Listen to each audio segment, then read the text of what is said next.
Good evening. I would like to recognize the members of the family, Madame Phoebe Gerwel. I would like to recognize the members of the foundation, the Vice Chancellor of the University of Western Cape, our gracious host. I see also present the Vice Chancellor of UCT and other distinguished members of academia. I would like to thank the presentations by the representatives of the campi. Ladies and gentlemen,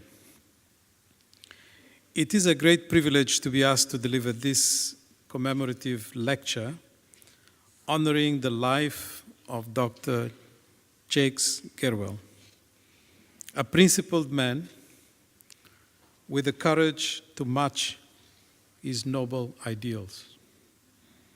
In no small way, while facing the challenges of his time, he wrote a wonderful chapter in the history of New South Africa.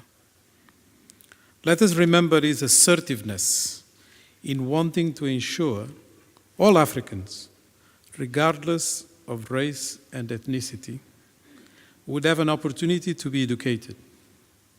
He believed it was not only important to understand the world, but also to change it.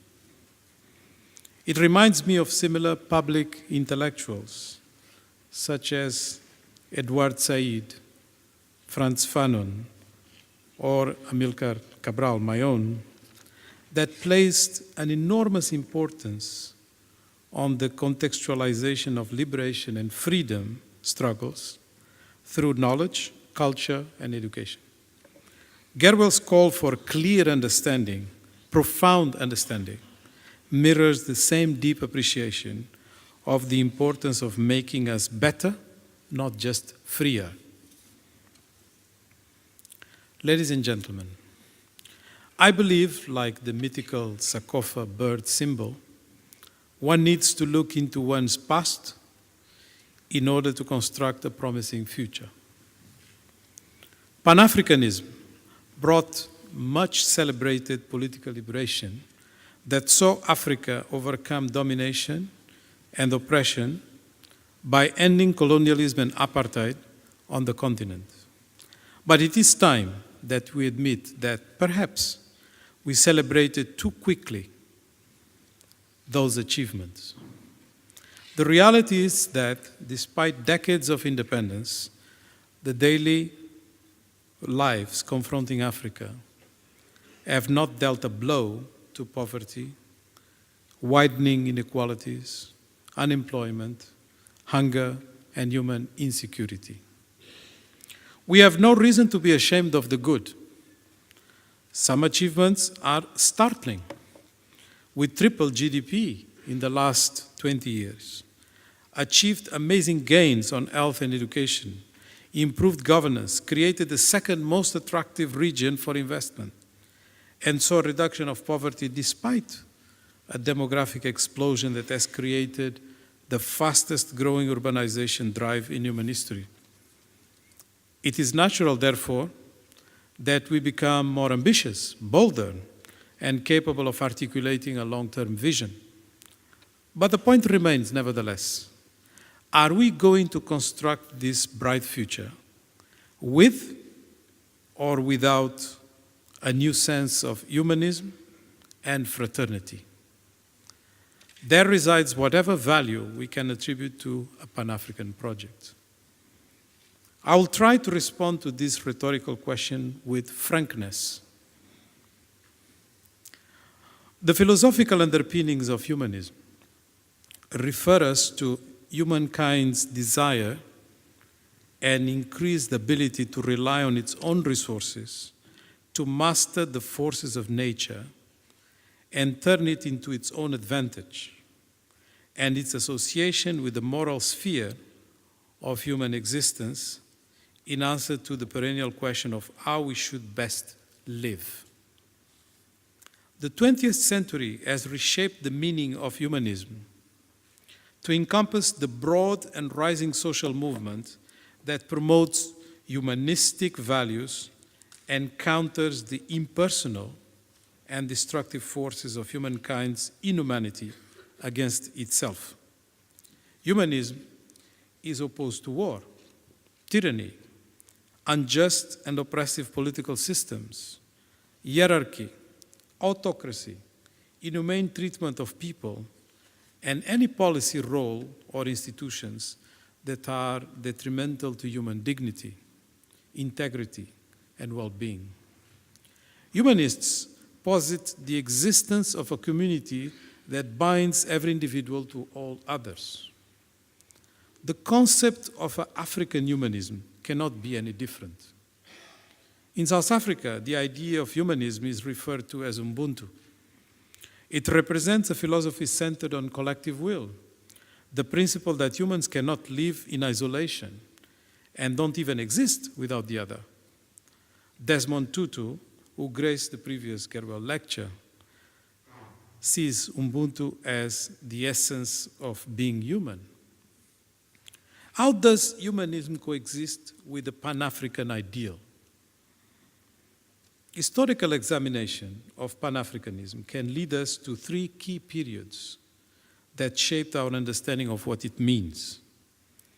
The first wave starts outside the continent, where after the abolition of slavery, Africans in the diaspora were looking for an identity. Who are we? Where did we come from? And most importantly, how do we find our roots?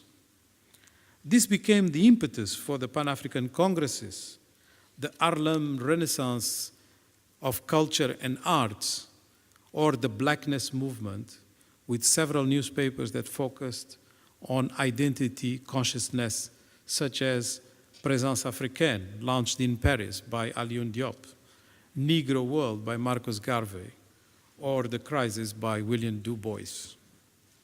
This period became known for the firming up of consciousness, the identity of one's blackness, and the creation of several concepts around the issue of identity of blacks. In this mix were also African students who, on scholarship to study in the countries of their colonial masters, easily identified themselves with the same causes. These African students would mostly end up playing a key role in transporting these newborn ideas to the continent. The institutions of this time were faced with limited mobilization, poor representation, and inadequate resources. These institutions were based on passion, a strong belief in the cause of total emancipation, and also on courage. They made the dream of independence become attainable and influenced the ideology of the liberation movements that fought for such an objective. The second wave of Pan-Africanism occurs during the period of euphoria that came with the independence of the 60s in their aftermath. The leaders of the Pan-African movement metamorphosed into political leaders of the newly independent African states, or were advisors to the same. We know Du Bois, for example, relocated to Ghana as a special guest of President Kwame Nkrumah and director of Encyclopedia Africana, a project he could not finish before his death. Others, such as George Padmore or Ras Mekonnen, held positions of power in the newly independent states. The move from consciousness to affirmation was driven by African intellectuals who were in leadership positions in the continent. The Organization of African Unity, established 25th May 63 in Addis Ababa with 32 signatories, symbolizes the appeal of the Pan-African ideal. Though the creation of this body was originally fraught with conflict, it never flinched on its focus for the total liberation of the continent. The third and most recent wave is epitomized by the transformation of the OAU into the African Union. What is significantly different between the two is a new focus on development and a shift, more recently articulated, towards transformation. Ladies and gentlemen, Pan-Africanism as an intellectual concept is at best misunderstood and at worst confusing. Several competing but similar meanings were given to the concept throughout its history. Nowadays, most see Pan-Africanism as encompassing the process that make a constellation of African states an economically viable and integrated entity. It is remarkable how the concept remains alive when it is so ill-defined. It is attractive to academics, policymakers, and activists alike, so much so that as the AU celebrated 50 years of African institutional history in 2013, the theme chosen was obviously Pan-Africanism and African Renaissance. To understand this continuous attraction, maybe it would help to take a detour and revisit the concept of Orientalism. In his 1978 groundbreaking book, Orientalism, Palestinian author Edward Said postulated that the term Orientalism as a classification was a fabrication of Western intellectuals in their quest to define the myriad of groups, religions, and nations in the Middle East. This classification sets out to mark the people of the Middle East in a stereotypical way. This classification, nevertheless, took hold to the point the classified start using and owning it, given their own need for alterity. In an ironic twist, the term Pan-Africanism was created by blacks and Africans in the diaspora as a means of self-classification and alterity as well. It was an indirect response to Hegel, the German philosopher, depiction of Africans as a people without history. In a way, Orientalism and Pan-Africanism correspond to similar needs and provoked similar identity calls. To this day, the process of correcting the wrong and harmful prejudices against Africans is not over, and may be well responsible for the appeal of the Pan-African ideology. No matter how it is defined, until Africans are persuaded their negative stereotyping is over, Pan-Africanism is likely to be a great mutant to build self-confidence. Yet, Africa's narrative is changing.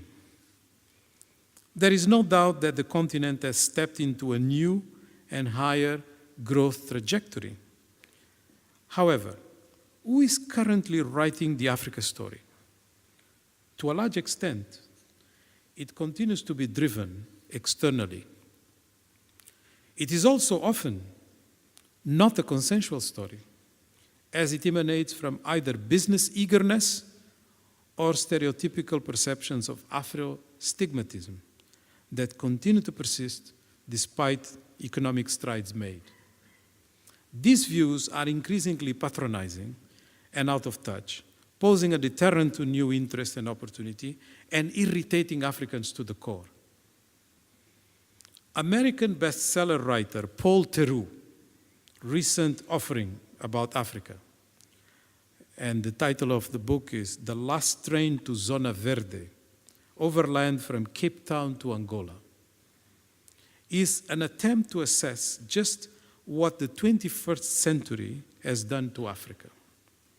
The book is an example of Afro-pessimism at its best, laced with poor stereotypical descriptions and contradictions in a bid to live an African fantasy. For example, describing a group of Kung people of northeast Namibia, Theroux indulges in describing them as, and I quote, mostly naked men and women, an infant with a head like a fuzzy fruit bobbing in one woman's sling. Men in leather cloths, clutching spears and bows. End of quote. Someone familiar with the place actually knows these are stage scenes to show folkloric Africa. His description is so daunting, archaic, and cliché that the readers may think they are reading the works of an early 20th century author, maybe Joseph Conrad, or indeed some speech from King Leopold I of Belgium, the then personal owner of the Congo. Perhaps the pathetic undertones are not surprising given that the author's own mortality is a recurrent theme. Paul Theroux concludes, and I quote, "I had nothing to complain about but the misery of Africa, the awful, poisoned, populous Africa, the Africa of the cheated, despised, unaccommodated people of seemingly unfixable blight, so hideous, really, it is unrecognizable as Africa at all. But it is, of course, the new Africa," end of quote. The Last Train to Zona Verde is no doubt an uncompromising, unsettling work. But it is a bestseller, even in exclusive and other bookstores in South Africa. Ladies and gentlemen, bad stories about Africa by outsiders are dismissed as normal. What should count is the narrative constructed by the Africans themselves. I defend that. But I also defend it should not be about hiding facts, particularly the bad examples we set for ourselves. The xenophobic episodes that occurred in South Africa caught the public opinion across the continent by surprise. Many were quick to remind South Africans about the sacrifices of the continent for their liberation from apartheid, in light of such utter dismissal of other Africans' dignity. It was unacceptable that the Pan-African ideal, many said, could be trashed in such a way. Few remembered, however, that similar expulsions or beatings of fellow Africans occurred with declared government support in at least 15 African countries before. Arguably, the largest mass expulsions took place in Nigeria in 1983 and again in 1985, when 3 million West Africans were beaten all the way to the borders. So the expulsion of Africans by fellow Africans is not just a South African issue. It is a recurrent African problem. Fellow Africans have been mass expelled from Cameroon, Chad, Equatorial Guinea, Ghana, Kenya, Nigeria, Senegal, Sierra Leone, Uganda, Democratic Republic of the Congo, Zambia, Gabon, and more recently, Libya. Africans have been moving around quite a bit. In pre-colonial times, it was often driven by the need to find land for resettlement and fertile land for farming. Colonial regimes altered those movements and the motivations to reflect migratory patterns that reflected political and economic structures imposed by the regimes then. The impact of this remains. Thus, one can argue that the more recent events reinforce the daily struggles that Africans are confronted with due to the absence of the economic and political changes that should have followed the liberation struggle and political transitions.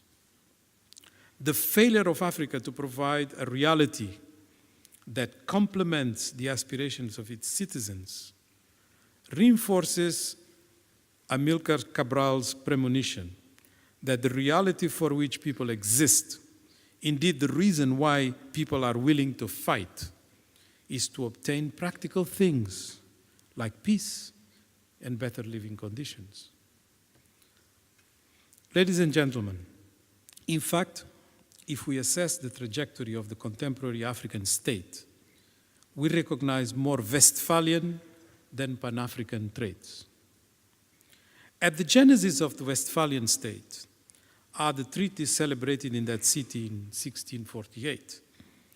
They mark the recognition of sovereignty based on principles quite different from previous forms of political legitimacy. The Westphalian state was premised on the notion of sovereignty and the exclusion of all external powers in the domestic affairs. Indeed, this premise assumed the presence of a functioning government. There is no need to revisit the full spectrum of developments that ensued to realize that the principle of sovereignty and the way it was imposed was controversial, provoked many wars, including 2 world wars, but ended up imposing itself in the form of what we now call international community, with its myriad of international organizations. The emergence of the current global governance system, the body of existence of the existing international law, and indeed regional institutions, have their foundations on the Westphalian state. All entities that, as latecomers, integrated the established order imposed in the aftermath of the 2 world wars, found the landscape of international relations defined. All they wanted was to be part of it and claim their share through the recognition of their sovereignty. This was the case, obviously, with post-colonial Africa, who, it has been argued, embraced the Westphalian state in all its totality. This is still the case, but centripetal forces are not helping. The erosion of sovereignty is the new normal, as we know, with international treaties and agreements calling for transnational and global types of interventions, like on climate change. Perhaps one of the most remarkable developments of the last 2 decades has been the proclivity of the so-called international community to intervene in different countries with social and political right justifications that go way beyond the humanitarian concepts of the 50s. Every conflict in Africa that relates to the definition of territory or sovereignty, or is trying to address the issue of legitimacy or lack of it by a central authority, is in fact revisiting the checkered history of the sovereignty principle. A current case in point would be the Burundian government challenging interference from others on what it considers its international affairs, or religiously motivated or justified movements fighting for geographical space and independence from central authority, like in Nigeria, Mali, or Libya. Responses from Africa, responses from African institutions have been short-term in nature, with scarce analysis of the deep-rooted causes motivating the conflicts. This is partly explained by the desire for Africa to be perceived as compliant with international order, so it can move fast into the catching-up mode that characterizes the current stage of its international relations. Being Westphalian explains why expulsions are possible and a common African passport is not, despite the Pan-African rhetoric. It is not a South African problem alone. It is the very essence of defining what the true meaning of Pan-Africanism really is today.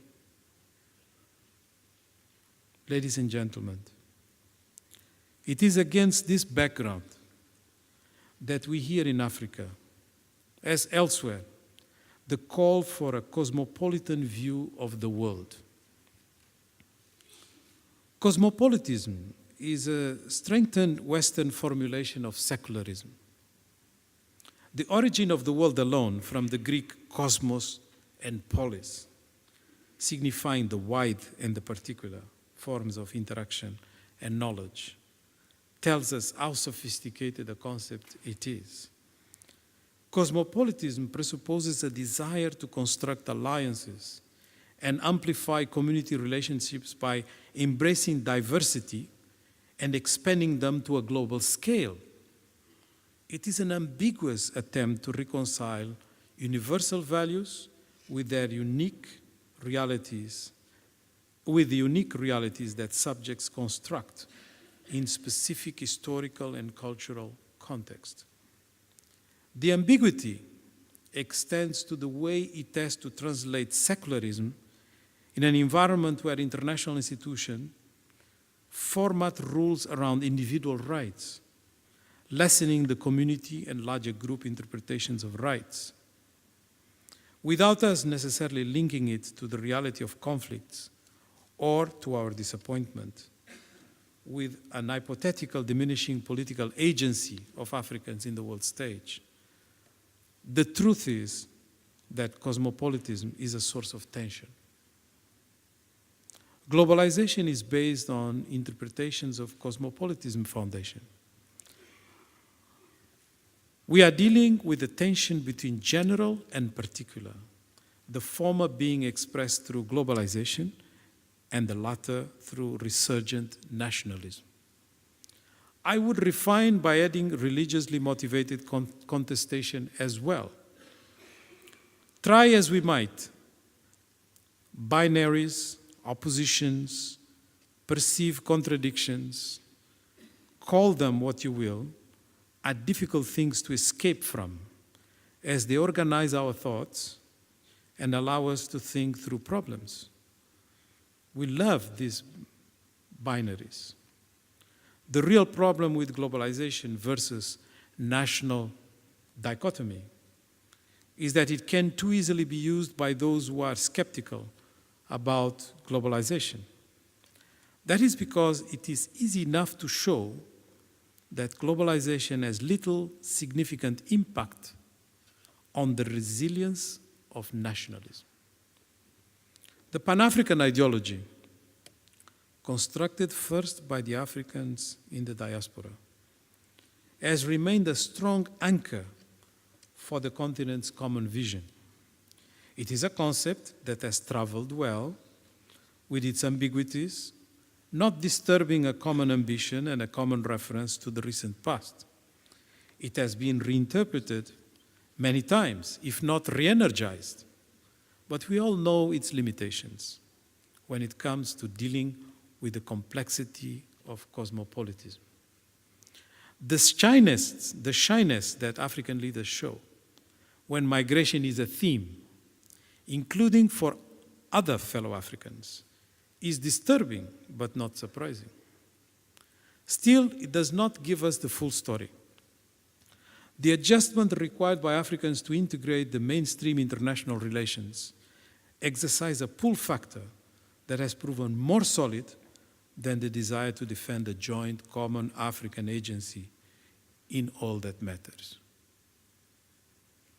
Ladies and gentlemen, current attacks and intolerance call for an African humanism. Africa cannot forget its rich cultural heritage and struggle for freedom. There is a need for a revival that recovers African identities distorted by colonialism, as well as appreciation for the problems of today, 21st century. These challenges demand the construction of a common African future based on a bold transformative agenda that goes beyond just economic results.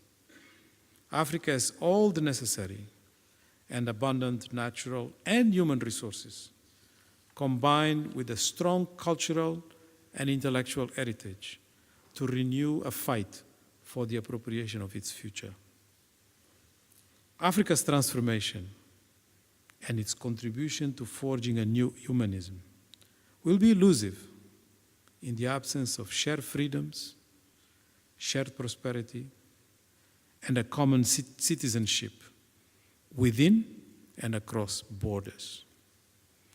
Fighting for such ideals would have certainly mobilized Jakes Gerwel. Thank you.